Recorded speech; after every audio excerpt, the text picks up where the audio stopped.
Yeah, I mean, more on Cortes here. I mean, Alex, I mean, he struck out 25 of the 56 batters who he has seen. I mean, is there a pitcher who, I'm not going to say necessarily he reminds you of or is a straight comp, but like who, when he's out there, that you had to deal with, who can be a little funky like Cortes is when he's on the mound? Well, actually, he's pitching tonight, too. The last guy that I can remember catching that was a little funky and kind of did some things on the mound to screw you up a little bit was Rich Hill. I mean, I caught him in Minnesota, and, you know, with the stuff he's kind of featuring, even though he has a nice riding fastball and a really good elite curveball, I mean, he had no problem, you know, out there being able to try to, you know, mess with the timing of the hitter, change his arm angles, you know, start, stop, pause in his windup. And, you know, a lot of those things, like as a catcher, you want to prepare for, but at the same time, you don't want to take away the spontaneity of it as well for the pitcher and when he needs to do it.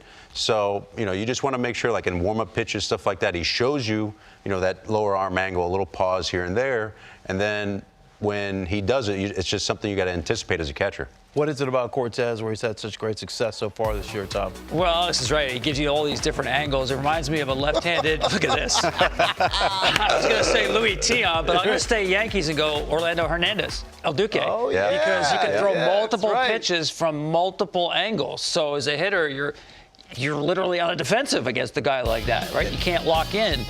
But looking at his success, and here's what we see. When he does drop down, it's almost unhittable. And I always look at, what does a guy throw? If they always throw the same pitch from dropping down, you're telegraphing what you're throwing. But he mixes it enough sliders in there so it's not all fastballs. Well, that's the key, being able to mix it up and do it, you know, with multiple pitches, multiple counts, not get, you know, predictable with that. And the biggest key for me, Alex, is he's throwing a lot more cutters. It's a great pitch that he's throwing to both sides of the plate. I mean, he's gone almost, it's a majority of pitches now. Most thrown pitch is the cutter.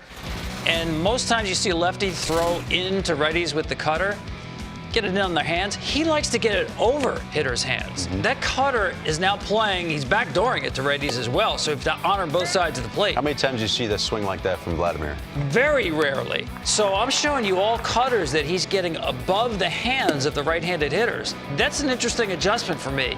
So the command of the cutter on both sides of the plate is especially impressive to me. And now you look at the usage there I'm talking about. He's gone from 24% to almost 40% cutters.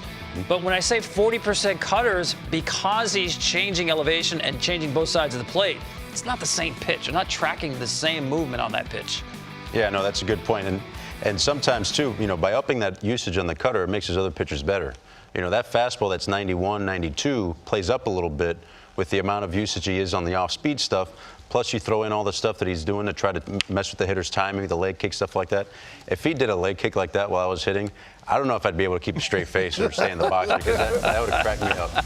It's had a 2.66 ERA since the start of 2021. That's the sixth best in all of baseball. So Alex, when you got a guy who's, I mean, doing all this changing in terms of his delivery and stuff, I mean, how as a catcher do you deal with that, and how do you make sure you don't take away some of his enthusiasm or success, but also you want to make sure he stays on track? Yeah, well, I wouldn't say you're encouraging it. You're like, well, if this is going to be part of your repertoire, if this is something you need to do to be successful, all for it, especially, you know, with him. He's obviously having tremendous success doing it, and it's doing its job. It's keeping hitters off balance, and it's adding to, you know, what makes him good.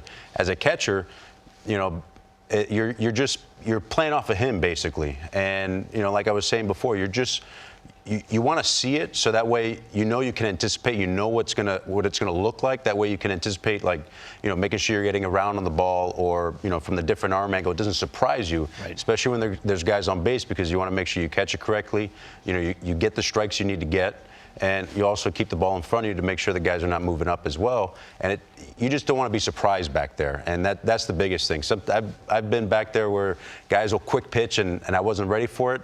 And, I mean, it gets your heart racing, and it gets you a little anxiety, too, the next time that, you know, you think he might do it. And you take a trip 60 feet, 6 inches out to go have a little conversation. Say, listen, you need to let me know, or at least give me a heads up before the inning. All right. Good stuff. Nestor Cortes and the Yankees in Kansas City to take on the Royals.